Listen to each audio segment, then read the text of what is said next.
बहुत भारी संख्या में बेटियां वहाँ थी। आपने भी देखी है, मैंने भी देखी है। जिस बच्ची को पैर में चोट लगी है, अभी मैं उसका वीडियो देख रही थी, उस बच्ची को मैंने गोदी में उठा करके उसके पैर को मैंने इस तरीके से दाबा। मैंने कहा बेटा आपको दर्द हो रहा है? वो बोली हाँ दीदी मुझे दर्द हो रहा है। मैंने कहा कैसे गिरी? कह रही जैसे लड़कियां भागी तो मैं गिरी। मैंने कहा किसी ने और ने तो नहीं घेरा? नहीं ऐसी कोई बात नहीं दीदी, भागदड़ हो जाती है, मैं उसमें गिर गई हूँ। सबने अपना अपना बेहतर परफॉर्मेंस दिया, लेकिन थोड़ी बहुत कहीं ना, इतना बड़ा प्रोग्राम था और इतनी जल्दी प्रोग्राम था, थोड़ी बहुत कहीं ना कहीं चूक हो जाती है। इतना बड़ा प्रोग्राम है, हजारों की संख्या में लड़की दौड़ी है, तो थोड़ी बहुत देखो हो जाती है। बाकी आप तो लड़ सकते हैं, चोट वोट बेटियों में कोई काम नहीं करने की। सब तो राशन भी फ्री दे रही है और तेल वेल सब कुछ फ्री दे रही है, क्या लुभाने के लिए ये सब कुछ तो नहीं? एक बात सुनिए, आपने एक मूवी है पता नहीं कौन सी है, वो उसमें एक डायलॉग है कि पहले आप इन्हें फ्री का खिलाओ, फ्री के खिलाने की आदत डालो, ताकि फिर ये जिंदा रहने को विकास समझे। फिर इनको इतना प्रताड़ित कर दो, हिटलर वाली नीति, इतना प्रताड़ित कर दो जनता को कि सिर्फ जिंदा रहने को विकास समझे।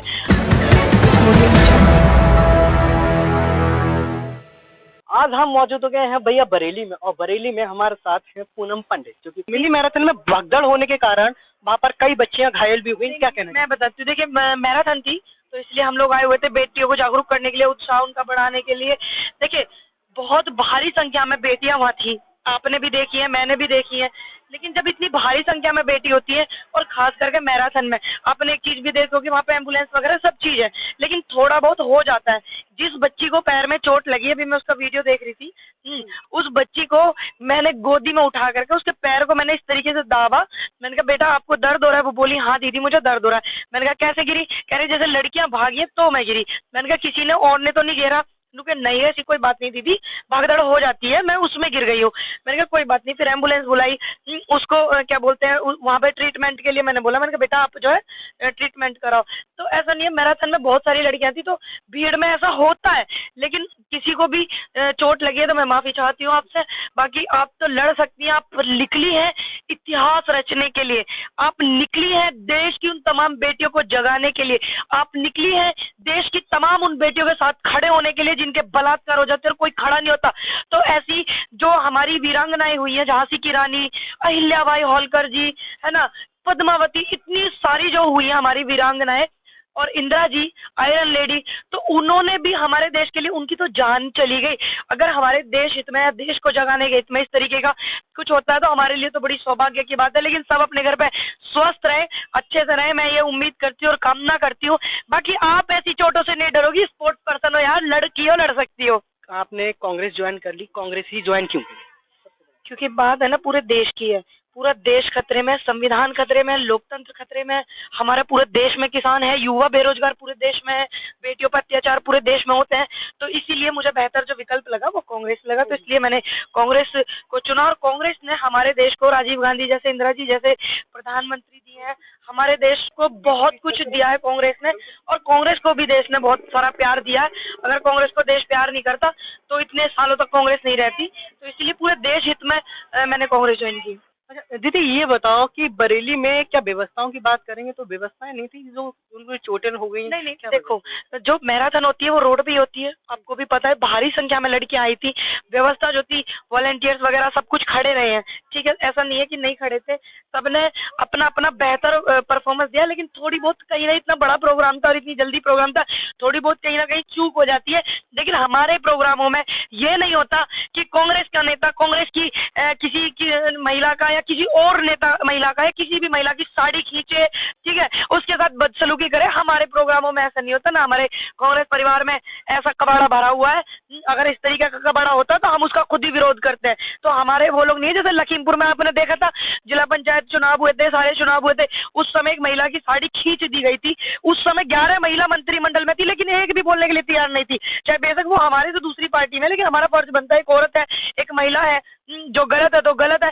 तो हमारी जो पार्टी उसमें ऐसी महिलाएं नहीं है। बाकी जो व्यवस्था है, इतना बड़ा प्रोग्राम है, हजारों की संख्या में लड़की दौड़ी है, तो थोड़ी बहुत देखो हो जाती है। बाकी आप तो लड़ सकते हैं, चोट वोट बेटियों में कोई काम नहीं करने की। सबसे बड़ा सवाल कि जब किसानों की बात आती है तो किसानों की समर्थन में बेखौफ होकर आप खड़ी रहती हो और कैमरे पर सड़फड़ एकदम इतनी जबरदस्त कैसे बोल लेती? ये इतना सारा प्यार है जो मुझे किसान, मेरे बुजुर्ग, मेरे चाचा ताऊ, आंटी, ताई, बुआ सब करती है। और जो युवा साथी है, युवा जो है वो जोश है, प्यार है, बुजुर्गों का आशीर्वाद है, युवाओं का जोश साथ में, जब सारी चीजें मिल जाती है तो मजबूती लेके आती है। दीदी सबसे बड़ा एक सवाल कि आप शादी कब करोगे? ओह माय गॉड भाई, क्या बताऊं मैं, अभी तो बहुत कुछ करना है। जब देश में इतना प्यार मिला, इतना सम्मान मिला, इतना स्वाभिमान ऊपर बढ़ा है, तो सोच रहे हैं कुछ कर ही ले, कुछ करके ही मरे, ऐसे ही ना। बाकी रही बात शादी की, समय पे हो जाएगी। और कितनी सारी क्या बोलते हैं अभिनेत्रियां हैं जो भारतीय जनता पार्टी में है, कांग्रेस में भी है, वो मुझसे बहुत बड़ी है। मैं तो सिर्फ 25 साल की हूँ, कर लूंगी, कोई ऐसी बात नहीं है। लेकिन बिल रद्द हो गए हैं, ये बड़ी समस्या हो गई थी कि बिल रद्द नहीं होंगे तो पूनम पंडित का ब्याह ही नहीं होगा। क्योंकि मैंने बोला था कि मैं शादी नहीं करूंगी अगर बिल रद्द नहीं हो। ये बहुत बड़ी बात है कि बिल रद्द हो गया, शादी के लिए नहीं, पूरे देश के लिए, किसानों के लिए भी अच्छी बात है। तो अब तो वो भी बैन हट गया ना, अब तो बिल रद्द हो गया, अच्छी बात है। समस्या हो रही थी, बिल इतने बढ़ रहे, जनता इतनी दुखी परेशान हो रही थी, किसान इतने परेशान हो रहे थे, अब तो सब बेहतर होगा, मेरी शादी भी हो जाए, घबराओ मत। किस विधानसभा से चुनाव लड़ेंगे? मैं चुनाव नहीं लड़ूंगी, मैं बहुत सारी बेटियों को सपोर्ट करूंगी। जो हमारे भाई हैं चुनाव लड़ेंगे, मैं उनको सपोर्ट करूंगी। जो हमारे किसान वर्ग के लोग चुनाव लड़ेंगे, मैं उनको सपोर्ट करूंगी। अच्छा दीदी ये बताओ, जब अगर किसानों की बात आएगी और कांग्रेस की बात आएगी तो सबसे पहले आप किसके लिए तैयार हैं? सीधी बात है। और ये भारत एक सोच चैनल पे इस वीडियो को हमेशा आप देखते भी रहेंगे। जब मुझे नहीं लगता कि कभी ऐसा वो आया, लेकिन हो जाता है कभी कभी, अगर इस तरीके की कुछ आती है चीजें कि मुझे कांग्रेस में से और किसानों में से, जनता में से किसी एक को मुझे चुनना हो, तो मैं किसानों को और जनता को मैं चुनूंगी। क्योंकि मेरा जो वजूद है वो किसानों से है, युवा साथियों से है। तो मैं इसमें कोई भेदभाव वाली बातें नहीं है, सबको पता है हमारी पहचान किससे, हमें प्यार किसने दिया, कृषि प्रधान कहे वाले देश का सम्मान जो किसानों से है। तो अगर एक तरफ किसान आते हैं और एक तरफ पार्टी आती है, तो मैं किसानों को अपना समर्थन पहले दूंगी भाई, सीधी बात। तीनों बिल वापस हो गए?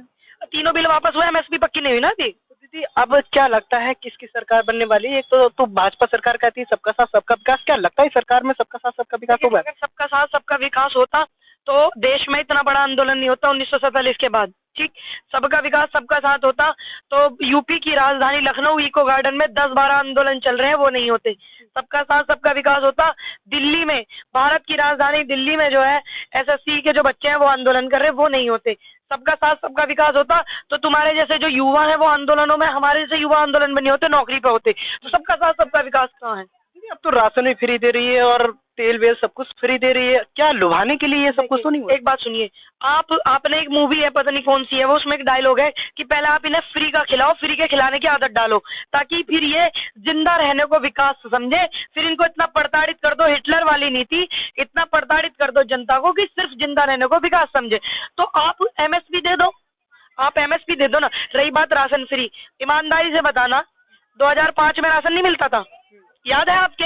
मट्टी का तेल भी आता था, कैरोसिन बोले वहां अंग्रेजी में, ये आता था ना। लेकिन उस समय की जो सरकारें थी वो जो टैक्स का पैसा, जनता का पैसा, वो अपनी उसमें नहीं लगाती थी, ये होर्डिंग पोर्डिंग इनमें नहीं। मानते हैं कि चर्चा प्रचार करती है पार्टियां, लेकिन इतना नहीं करती। आप 2 कदम जाओगे तो इतने बड़े बड़े होर्डिंग, वो जनता के विकास में, देश हित में। आज हमारा देश की जीडीपी कहाँ है ये देखो। जब देश कांग्रेस के जमाने में आर्थिक मंदी से जूझ रहा था, जब भी 11 थी जीडीपी, और आज जीडीपी 6-7 है। पेट्रोल इतना महंगा, सरसों का तेल इतना महंगा, नमक इतना महंगा, हल्दी मिर्च इतनी महंगी, ठीक, डीजल इतना महंगा, और बाकी हर चीज पे टैक्स बढ़ गया, जूते कपड़ों पे टैक्स बढ़ गया। ठीक, कहीं ऐसा ना हो हमारे हंसने पे भी टैक्स लगा दे, जीएसटी बढ़ा दे, जीएसटी इतनी बढ़ गई। तो पहले जो था ऐसा नहीं था कि पहले काम नहीं होते थे, बस फर्क इतना था पहले के लोग दिखावा कम करते थे। अगर ये जो बॉर्डर पे हो जावे स्टिंग ऑपरेशन, तो पहले की सरकार, मनमोहन सिंह जी ये बोलते थे, इंदिरा जी ये बोलती थी कि हमारे जवानों ने स्टिंग ऑपरेशन किया देश के हित में। लेकिन आज की जो सरकार है, आज के जो लोग हैं, वो कह रहे हैं नरेंद्र मोदी जी ने किया। अरे नरेंद्र मोदी जा रहे हैं क्या लड़ने के लिए वहाँ? हमारे भाई जा रहे हैं, जवान जो किसानों के बच्चे हैं वो जा रहे हैं, तो उनका क्रेडिट उनको क्यों नहीं है? कौन लड़ता है देश में? कौन लड़ता है? किसान और जवान, 2 ही की लड़ाई है देश में, ठीक है? बाकी तो अपने मौज मार रहे हैं। ये जवान और किसान 2 की लड़ाई है, 2 ही लड़े हैं देश में। दीदी सबसे बड़ा सवाल, आप किसान नेता भी मानी जाती हैं, अगर मैं बेटी हूँ सबकी। अच्छा बेटी, मैं बेटी हूँ सबकी, पूरे देश की मैं बेटी हूँ। अगर 1 बीघा होता है, अगर 1 बीघे में अगर गेहूं की खेती करें तो लगभग कितना होगा? एक जैसे आप डालोगे उसमें बीज, जैसे खाद डालोगे उस तरीके से होता है। वैसे जो नॉर्मल होता है वो 6 मन के करीब हो जाता है, 6-7। बाकी जितना आप अच्छा बीज, फसल, खाद, पानी डालोगे उतना होता है। किन्नू मान रहा खेती नाती करनी, स्मृति ईरानी से बेहतर कर सकूं, योगी आदित्यनाथ जी से बेहतर कर सकूं, गृह मंत्री जी जो है उनसे बेहतर कर सकती हूँ खेती। और जो हमारे उत्तर प्रदेश में 12-13 फसल होती है ना, ज्यादातर 12-13 होता है, 12-13 कर लूंगी, अन्ना तो किसी दिन देख ले, देश देखेगा लाइव। आपने कभी किया है खेतों में काम? हाँ, मैंने अपनी मदर को सपोर्ट किया है। मैं किसान नहीं हूँ, लेकिन महिला किसान मजदूर की बेटी हूँ। मेरी मदर दूसरों के खेत में जाती थी काम करने के लिए, मजदूरी करने के लिए, मूंजी लगाने, चावल क्या है तुम्हारे यहाँ, तो वे सब आम है मुझे लगाने। मैंने उन्हें सपोर्ट कर रखा। और जो बचपने में कोई बच्चा ABCD सीखता है तो उसे कभी भूलता नहीं है, तो मैं भी कभी खेती भूल नहीं सकती। और जब तुम्हारा दिल करे, जब मेरे से खेती करवा लेना। दीदी एक नाम आपका जोड़ा जाता है जो कि सपना चौधरी के साथ, क्यों? देखिए, मेरा नाम सपना चौधरी के साथ कभी नहीं जोड़ा जाता। मेरा नाम हमेशा से किसानों के साथ जोड़ा जाता है, जब से मतलब मुझे देश में इतना प्यार मिला। हाँ, ये अलग बात है कि मैंने उनके यहाँ पे काम किया, मेरी उनके यहाँ पे जॉब थी और मैंने उनके यहाँ जॉब की, अच्छा समय रहा उनके साथ भी मेरा। बस उनसे उम्मीद थी कि किसानों के बच्चों ने उन्हें इतना आगे बढ़ाया, किसानों ने, हरियाणा, पंजाब, राजस्थान के किसानों ने इतना प्यार दिया, लेकिन वो आंदोलन में सपोर्ट करने नहीं आई। इस बात का दुख है। बाकी उनके यहाँ भी समय मेरा ठीक रहा। उनके साथ मेरा नाम कभी इतनी उससे ज्यादा जोड़ा नहीं गया, सिर्फ हाँ मेरा काम उनके साथ जोड़ा गया। भारत एक्सप्रेस में आपका बहुत बहुत स्वागत है दीदी। Thank you. जैसे कि आपने देखा था हमारे साथ पूनम पंडित जी जुड़ी हुई थी, ऐसे ही मैं आपको बड़ी बड़ी खबर दिखाते रहूंगा। कैमरा पर्सन गौरव शर्मा के साथ अमर सैनी की रिपोर्ट भारत एक्सप्रेस पर, क्योंकि हर व्यक्ति को सोचने की जरूरत है, तो आप भी सोचकर जरूर बताइए। दोस्तों, यूपी की धुआंधार राजनीतिक खबरों के लिए भारत एक सोच को सब्सक्राइब जरूर करिए और बगल वाली घंटी जरूर दबाइए, क्योंकि अगर आप एक बार नोटिफिकेशन बेल दबा देंगे तो आपको हमारे नए वीडियो की सूचना बिल्कुल मुफ्त में मिल जाएगी और आप जब चाहे जानकारी से भरा वीडियो अपनी मर्जी के मुताबिक देख पाएंगे। चलते हैं। जय भीम, जय भारत।